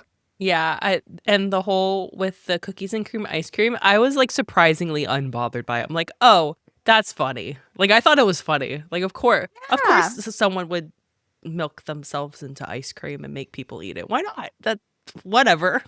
and the whole niçoise salad. It's like, kid, Oh that my was kinda gosh. gross. Oh. I don't think I've laughed that hard in a book and in a long time. Like that whole scene of her being like, "You ate," and I Yeah. was like, dying The whole laughing. time she's like, She's like, "I can't stop. believe you ate."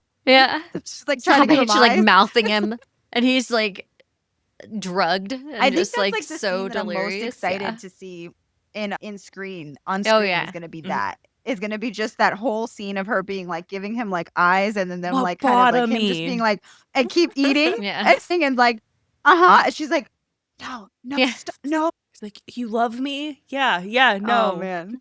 Okay, He's confused. yeah, he and drugged, yeah. He was having a time. Yeah.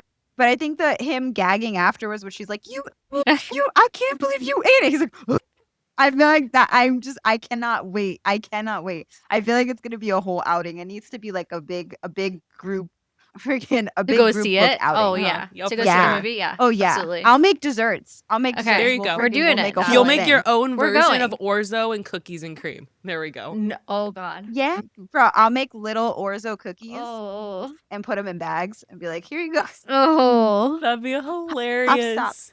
Oh my gosh. And like some gosh, I don't sausages know. because the what's his name? David Miller. He was like sitting there like pounding down raw sausages. Oh, he was all knocked out, and then then Rowan just keeps throwing up everywhere because that's disgusting. But yeah. Your own version. Rump roast. Rump roast. Well, Literally ate so ass. speaking of serial yeah. Speaking of serial unalivers, if you're gonna have a serial killer nickname, what would it be? Because we have Orb Weaver, of course. We have, but the Butcher. Like, what would your nickname be? Killer cupcake. I like it. And your MO, would it Yeah, be I like it. they die by cupcake or like you just leave a cupcake for them? No, it'd be like they get baked into cupcakes. Oh. Oh, really? Dope. Hey. We went Hansel and Gretel. Which part of Okay. them Yeah, would Hansel go and Gretel into the cupcake? We'll make some very, very questionable icing. We could do some cookies and cream icing, if you know what I'm saying. Oh, Hey. okay. Okay. Okay. Okay. Just Okay. saying. love that. It'll be like I'll be a baker, and it'll be like, hey, they come over, and you're like, you want some of my cupcakes? Oh. And then And then you feed it to the village, and then they're all, oh god. hey, no bodies left behind. No, Oh it'll be my not a trace. gosh. We'll be good. Hilarious. Wild. That's a good one. That is. Hey. Okay. So cupcake killer with a K, right? K for cupcake? Yeah. Okay. you go. So like the K and the Cupcake K. killer. Cupcake killer. I got it. I like it. Okay. It'll be like, and then like you could call me like, what is it? Like a nickname would be like Cup K. Cup K-U-P. That's like your word on K. this on the street. Cupcake. Okay. There you go. Cupcake. Yeah. Okay. I like Michelle's idea too of like you leave like a calling card. Like you leave remember the wet Okay. bandits from Home Alone? And their like thing Yeah. was to like leave out the water running. So yours would be like, To, like, here's my shove calling the card. Here's a things in the- cupcake. You just like leave a cupcake at the scene of the crime too, and like I've done this. Here you go. I'm saying know, either that, I'll make a Sloan's- cookie that has like looks like an actual calling card. You're like, here you go. Ooh, even better. Hey. Yes, that'd be great. Just saying that the possibilities are endless over Yeah. here. Just adds more creative flair as we go along. I love it. I'm here for it. Hey, crafty bitch over here. Hey. Yeah. I like it. I like it. Okay, I have a question for you. So a friend of ours made these really cool bookmarks that are the tandem Oh, read these are nice. options of this series. So you can actually read the Ruinous Love Trilogy as a tandem read. So my question for you That's is, cool. would you read it this way? It's pretty cool. So it starts with Butcher and Blackbird, the first 1 through 12 chapters. And then it goes Scythe and Sparrow, and then back to Butcher and Blackbird, and then Leather and Lark come in, and it tells you like what order from a timeline perspective to read all 3 books because they all enter in time. So my question is, if you read the series again, would you read them as a tandem reading? Ooh, I don't know. I feel like the thing is I feel like when you're in the stories, Mhm. because they're following obviously like the specific couples, I feel like when you're in the stories and like if you kind of step in and out of each story, you're following the timeline, but I feel like you're not really able to experience like the love that's being built with the characters throughout the story, the individual stories, because you're Okay. bouncing around so much. So you're following the timeline correctly, and you're able to, like, if you're interested in the story itself, that's a good way to go about it. But if you want to be sucked into like the romance aspect of it, I feel like it would be hard for me to be really invested in the romance parts of them if I'm not able to stay within one story for a long period of time, where I'm like, hey, I'm here. And then I kind of get invested in this story, but then I have to be pulled out to go to the next story. And so, like, I understand why people do it, but it's it's with certain stories, like, well, let's say with like Tog, it's like understandable why people do that because it's like a third person and you're kind of like getting more of the storyline of everything. I was just gonna ask about But Tog. since these are like first person POVs, like it's more so about the relationship and the emotional aspects of what's happening. And I feel like it's hard for you to like really get invested in that if you're not in those stories for a long period of time. Does that make sense? Yeah, that's fair. It does, and I feel like these are shorter books too, right? Mhm. Throne of Glass, the Yeah. two that they want you to tandem read, which I'll be honest, like I still probably wouldn't tandem read that. I know why they want you to do it because you have it's kind of the same thing. You have two different couples that you're kind of following, and you're in two different worlds. So I get why. I'm kind of not a tandem read person.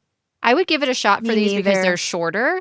And I like this Yeah. idea of how it's like very organized. Like someone took the time to really like timeline this like super Oh, well. yeah.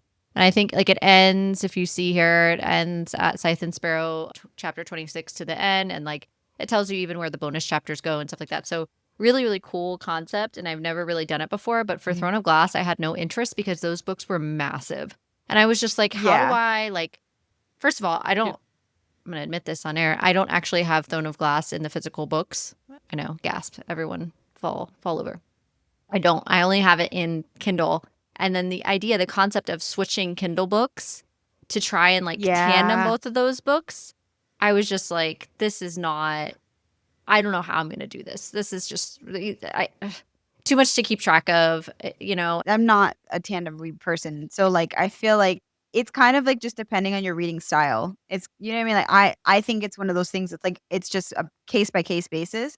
Kind of like the people that like, are you a mood reader or are you like a TBR reader? Like it's like everything's linear, or is it like you bounce around depending on how you feel? So like if you're somebody who likes tandem reads, that's a cool like feature to have. But I feel like if you're somebody like me or you who doesn't really like them like that, maybe not. Like, That's fair. Mhm. Yeah, that's fair. All right, so let's get into a game. We're going to play Fuck, Marry, Kill with the Kane brothers. fair. So we have Rowan, Fionn, and Lachlan. So what are you doing? that's too funny. I did a fuck Mary kill. Well, I did kiss Mary kill on my page with the cake Mhm. of the Lachlan brothers. So I'm actually well versed in this one. I will say I will fuck Rowan, marry Lachlan, and kill Fionn. Ooh, Okay. vicious. Why are we killing Fionn? And Fionn just didn't do it for me. Okay. Okay. Fionn was not. He was just not like, I feel like the other two brothers were like vicious, but they just accepted the fact that they were vicious and they were just like Mm. kind of like whatever. Like I feel like Fionn was very like, I'm bad, I'm horrible, I'm bad, and I'm like, why are you bad? Like you literally saw that this girl killed somebody and you're not questioning it, and yet you're sitting there being like, but I'm bad, but there's something bad in me. You saw her murder someone. You know that she murdered somebody else. You know that you guys are like two peas in a pod, but you're on this like self-deprecating thing. And I just, after a while, I was like, okay, man, I'm gonna need you to hop, skip, and a jump over that. Yeah. I need you to just get over it. Like, if it made sense, if he didn't know, you know what I mean? Like how Lachlan didn't know about Lark, that he was like, oh, I didn't really realize it until after he had seen like the finger in the jar and all that stuff, that he like realized it. I feel like with this dude, with Fiona, I feel like he saw it from the very get-go and was just, and he suspected it from the get-go. And then when he went to help her bury that body, he still was like, I'm bad for you. And I'm like, what? Why? I don't really get that. Yeah, he was very wrapped up in the fact that he killed his dad. And like, I'm just like, okay, It's fine. But his brothers kill people all the time. Right. All the and time. you're just like, and you know about it. So I'm Yeah. like, I didn't understand. And Yeah. I also feel like Rowan was funny and very charismatic. Mhm. Lachlan was grumpy and very like broody, but like, you know, we all like a broody man. Mhm. And then Fionn didn't really have any big old spark for me. Like he didn't have anything that really like drew me in the same way that the first two did. So I Fair. was like, you get the axe. Sorry, friend. That's fair. All right. How Okay. about you guys? I think I would do similar, but I would swap Lachlan and Rowan. Yep. That's Okay. what I would Yeah. do too. I'd marry Explain. Rowan. Oh, well, I mean, they were my favorite couple too. Mm-hmm. And I liked Rowan for his pacing, if that makes any sense. Like yeah. the way that he wooed Sloan and knew like what she needed on a level that she herself didn't even know. Like the romance behind how he like quite literally just like sent her ingredients through a neighborhood He kid. cooked for her. Yeah. Like Mhm. that. Is it creepy that he stalked her to do it? Sure. But you know, that's the comedic relief piece of this is like, you know, he knew that she couldn't handle like him being there in person and Mhm. it would freak her out because of all of her own trauma. And so like the way he cared for her, I was just like, was it perfect? No, but it was perfect for them. And it was just like this way that worked. And he saw her in a way that she didn't even see herself. And so I love that. I thought Lachlan did a good job too, but I think Rowan just did it the best. He did it the best in Okay. my mind. And Michelle. Yeah. No, so I'd be the same. I'd marry Rowan, fuck Lachlan, and kill Fionn. Fionn for the same reason as you. He fell flat for me. Lachlan just seems like a good time. Man likes to explore. And then Rowan, he's funny and I love a Mhm. goofy guy. And it's like very intentional. It's not like just being silly. They like poke fun at each other in terms of like Mhm. that's very in depth. Like the first meal that he had her create was freaking orzo, knowing that it like would Heard that. bring back some sort of trauma, but then also connect to the fact that okay, he also saved me from a situation that honestly seemed pretty dark at that point in time because who the fuck was gonna save her? Mhm. She was locked in a cage with no one knowing where she was, and with a dead body. So I did like how their romance was very slow burn in terms of dark romance. I mean, they didn't start really getting connected until after halfway through the book, which is kind of slow burn in this Yeah. term. But they just had this burning desire and love for each other and also respect for one another. Would have been like 4 years. So they like Yeah. really like built up a respect, and which was understandable with her background and stuff like that for her to build up that respect with him. Which is Right. why I really liked the intention behind that writing, that it wasn't Yeah. like, hey, I have all this trauma and I'm kind of reluctant to trust men, and then it's like, but I jumped right into this. It's like, no, we built up this thing, this friendship, and like Mhm. he really like had me trust him and really helped me to understand like he is trustworthy, and then that's when things started to go on. Mhm. And so I was like, I like intention. And in dark romance, like that typically doesn't happen. Mhm. Den of Vipers, I'm looking Yeah. at you. It doesn't usually happen like that where it's like believable. And by the way, I liked Den of Vipers, so I don't know what that says about me. But anyway, it's that one's wild. Strap in and buckle up and read your triggers before we get on that ride. But what I was getting at is that dark romance in particular, it typically doesn't respect that kind of a timeline. And I think that's what I really, really enjoyed about Butcher and Blackbird is that timeline was really true to what would work in a real life situation like that. Yeah. And I like that it's going to be on the big screen. It got picked up for film. Out of any of the dark romances that should kind of get picked up, and I'm not saying none of them are worth being picked up or not, but in terms of like realism in a story like this, I feel like that demonstration of time with trauma is very, very well written. And the pacing of it is really, really good. So I enjoyed that piece. Yeah. It adapts. I think it'll adapt really well to screen as well because of those like intentional like little notes and stuff with the timeline. Like you said, like I think that, and I'm not a dark romance girly, so there's no judgment in any dark romance, but like from what I understand, a lot of them, it's like it would be hard to translate to screen because of a lot of the, content and like timelines and like themes and stuff like that.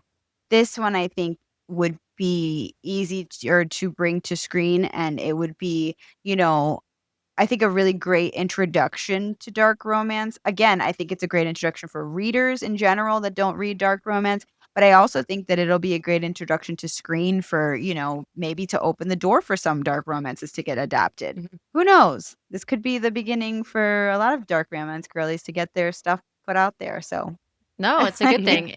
Random question. If you were going to cast Rowan and Sloane, who would you cast? Would you be your fan cast? oh my gosh. Ooh, I have no idea. I have them in my head, but I can't think of anybody that I would like really want them to be. Does that make sense? And a lot of times with adaptations, like I really want like people that are not well known a lot of the time. Like I'm very much that person that like I want a lot of time, especially book adaptations, to be people that are not very well known. So you can get a fresh face and you can like not have it associated with somebody that's like super uber popular, and then you're just thinking about like 15 other characters that they played. It's like, no, that I could associate and be like, this is this character, this is the real person.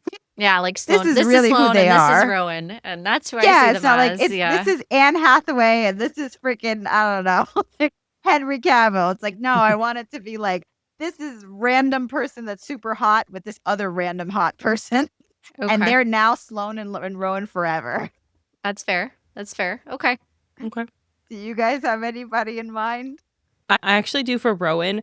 So the entire time I was thinking of, Game of Thrones. This is the true King of the North, the one that died in the Red Wedding. His real name that's Richard Madden. And I just... Okay. Hold on, let me pull up a picture. Richard Madden. Yeah. I was like, yeah, it's... the Game of Thrones... Oh, he's definitely Rowan. Yeah, right? Okay, look at him. Hold on. Yeah. Just give him some navy eyes. Oh, yeah. Okay, I can see that. That's a good one. I'm not going to lie. That's a good one. So I don't know about Sloan, but when I was reading or listening, that's who I was picturing. So, yeah. Yeah, I feel like that was a good one, Michelle. That was a good one. I'm usually terrible at these. Like, repeat his name, Richard Madden. So if you're listening to this, look him up. He's actually a really good pick if this is something you're listening to. Yes, agreed. Who plays his brothers? Those are like the bigger question. We'll have to start thinking about that a little bit more. Yeah. I guess I actually pictured him too, Michelle, which is weird. Really? You pictured him what? Oh, Theon. Theon could be Kit Harington. Yeah. Okay. Because they played brothers in Game of Thrones, right? So they have mild similarities. Yeah. You know nothing, Jon Snow. Wow. Don't hurt yourself. I love Game of Thrones. Or not. Oh my God, I did too.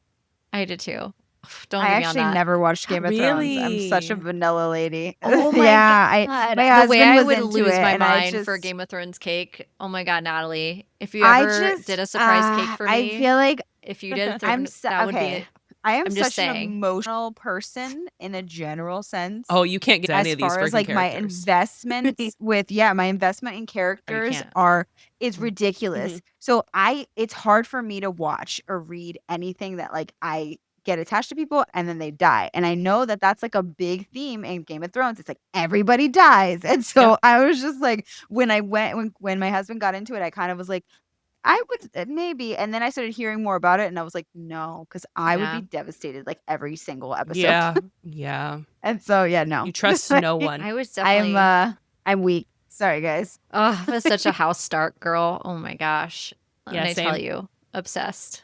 Same. That was my house. When Game of Thrones came out, I was not a Daenerys girly, and I know a lot of people were like Daenerys. I'm like, no, true King of the North. I don't dislike Daenerys, but I loved her for a lot of reasons. I loved her character arc, except the last season. Let's not talk about that. But yeah, you gotta watch that, Natalie. You've got to watch it. Well, okay, truly. so you've read Fourth Wing.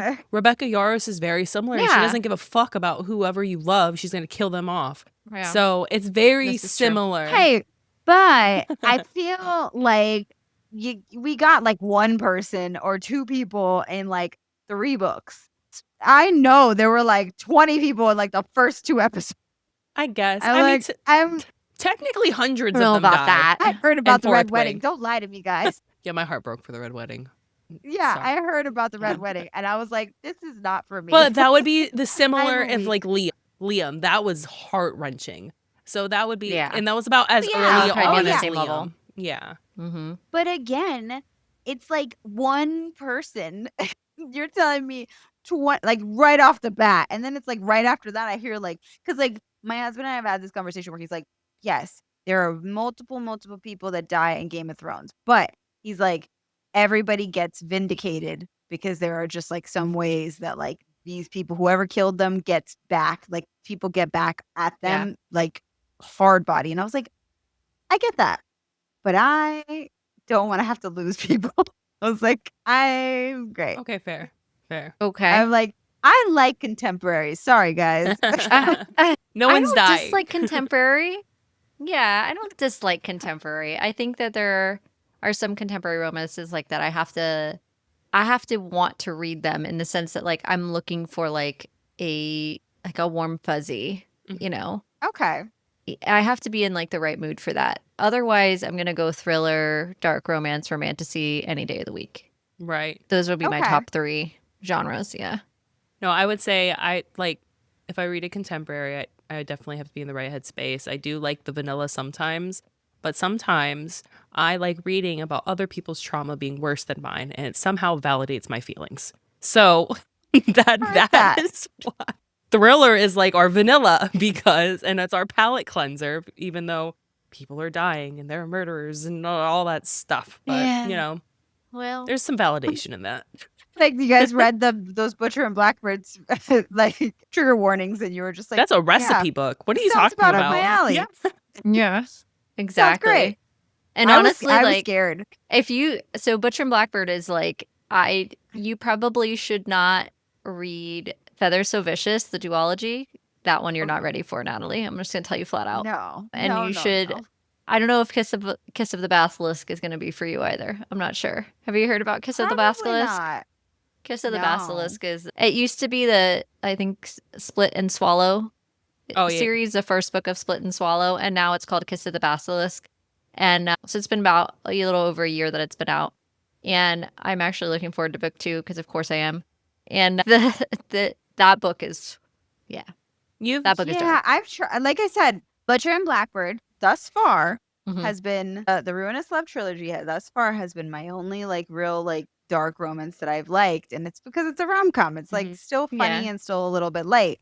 I think the only other one that I really tried, and I was like, no, I don't think dark romance is for me. It's the Ever King. Okay. I tried Oh, that. I and haven't was read that like- one. Did you read Lights Out? and Yeah, I think you'd be okay with Lights Out. I didn't. I started it. I think you would. didn't get to continue with it. A lot of people have said that, I but think they you'd were like like, a it, lot of yeah. people also told me that they didn't think that I would like the second one. They were like, I think you'll like the Oh. first one. I don't think you'll like the second one. I'm like, But the second one, okay. I was like, maybe. so you're kind of similar to me that with dark romance, the sexual aspect of it needs to be consensual. Like I don't like it when that part's dark. I can't. And even in the second one, it's not like that. A lot of people have hate with the second one, and I feel like it's just because they still want the golden retriever. That's our first. That's Josh, and the two. I hear that a lot about that. He's a golden retriever. Very golden in the retriever. first book. Yes, he does great, morally gray. He does bad things for right reasons, So, Okay. but the second one, it follows like a mobster, an Italian mobster. So he's not gray. So it's a very different character, and he still does bad things, but kind of for right reasons. So once you get past that, I think you. That's why It's not Den as of bad. Vipers. Same. It's morally black, for sure. Heard Morally that. black. Morally black is a step beyond morally gray. But it's Yeah, consensual, I'm pretty question sure- mark, for the most part. 90% plus. I'm pretty sure that I'm the Yeah. one who told Danny about Den You of did. Vipers and was like, You I did. don't know if you like dark romance. I've heard many things. And then she was like, ooh, I'm gonna put this down. And then I read it. she was like, I finished it. And I was like, Yeah. That was a time. There was a time to be had reading that one. There was a lot to that. I'll just leave it at that. I'm sure. Give it a go. Dip the toe into that one. That's a good I wide did dip my choose. toe. I will tell you. That's a good wide choose. You know what you would like? I'm telling you, Broken Bonds. You might like Broken Bonds. I've heard many things about Broken Bonds, actually. I've heard a couple different things of people saying that they think that I would like that one. And I'm like, It's not dark maybe. romance. It's really not. I don't know. It's like teeters on the line of You know fan. what? Romantasy, Yeah. dark romantasy, Yeah. I would say. But it's not that dark. I mean, I think it goes into the genre too of paranormal, possibly. And it also messes with this idea of the wide shoes element as part of that too, for A sure. little bit. Yeah, Okay. like book 4. Just a tad. Just a Yeah. tad. In the first I book, feel there's like no I've spice. Yeah, yes. Oh. It doesn't. It's not super Interesting. spicy at the beginning. Mm-mm. Interesting. I like a buildup. I like a buildup. I'm so much more of a fan of a buildup than I am of like go right in. Like I'd rather like freaking be like wanting it. So when it does happen, I'm like, yes. Then be like from the very get-go of just being like, and they started doing it. And I'm like, I just like I just want like, can I want it first? Like can I like yearn for it just a little bit? And so yeah, I'd rather have a build-up. So that kind of just sold me a little bit more on it, guys. Okay. Thanks. Well, All right. so spice-wise, speaking of Brynne Weaver, on a scale, how do we like how she writes spice? What do we think of her spice ability or her writing? Like a scale of 1 to her 5, spice is 5 good. being like 5-star spice. What are we talking here? So I think I would say maybe like a 3.84, maybe. Very Is specific. that really know rating because level of? Is that rating level of, or is that rating quality of? I would level of because like I thought they were really good. Obviously, there were certain ones that I liked more than others. I liked Rowan's and Sloane's a lot, and then I am not ashamed to say that I actually really enjoyed that bonus scene, and Okay. in the second book, and Right. then I thought you meant Rowan's when Surprisingly. he was dressed up like a dragon. I was like, oh, do we like the dragon? yeah, I liked freaking I actually surprised myself in liking the second in the bonus scene in Leather and Lark, and then I really enjoyed Rowan and Sloane's. Honestly, like all of Rowan and Sloane's were like probably my favorite, and I think those were like There was one part in Rowan and Sloane's that was just like, meh, I know spitting is not something that I'm into. oh no, I don't know why maybe my brain is blocking that out. I don't remember any spitting, and I probably would have an issue if there was spitting too, because that was the reason why I did not finish Rigging the Ever King. There was a spitting moment, and I was like, I gotta go. I'm out. I gotta go. This is my cue to leave. Yep. I didn't catch it my first Yeah, listen, and then I reread it because we're covering it. I'm like, oh, that was in there. So maybe Okay. that's too, maybe me too, because I don't remember any spitting happening. I enjoyed both of their situations because I was like, I don't know. I loved his whole like show me. I was like, oh, And all of the okay. piercings. It's like I learned something. I was With the like, piercings, I was like, oh, okay. That's how they work. Cool. you're like, that's a thing. That's I knew piercings were a thing, but then there are different ones for different reasons. I'm like, okay. Oh yeah, for like Oh, yeah. different areas. Yeah. Yeah. It's like, okay, I learned a little bit of something with that. Well, Natalie, thank you so much for joining us and talking all things Ruinous Love and Butcher and Blackbird. We really had a great time as always. Always a good time with you. Always. Thank you Yeah. for having me again. Of course. I always have such a great time with you guys. So Yes. just be on the lookout for our announcement for when we do this collaboration movie premiere Yeah. night Yes. at some point With our in, orzo like, dessert. the next year. Oh God. Slightly triggering. So everybody always asks for like a 3-tier of the Butcher and Blackbird. Like they're like, oh, you guys, you did a cake for Oh. each one separately. So I'm just saying, guys, if we Mm. do this premiere night, All three? That's Okay. It's like ideal time. Yeah. hey, Like, yeah. Well, thanks again, Natalie. We loved Yeah, having thank you. You're you. always such a joy to have on the show, and it's always so much fun. Everyone, please go check out Nat Just Cakes if you don't already, and go check out all her baked goods because her stuff for this series in particular is gruesome and looks delicious. Sure, it does. It's really creative, super fun, and Brynne Weaver herself loved all your designs. So thanks again, Natalie, for being with us, and we can't wait to have you back. Bye. thanks for having me, guys. Bye. Bye. Now it's time for mystery Q&A. These questions have not been shared with either of us prior to asking. Okay, so I won't go dark with my question. I'll do something a little cozy, just because. So I know it's October. My daughter is in full like Halloween mode, and it's like pissing my husband off. So Are you saying 'cause October, like yeah, August, October? Oh, yeah, that's what people okay. are doing now. So like a lot of people Hmm. like in August they start decorating for fall and everything. I'm not. I tend to stick to as long as it's like No.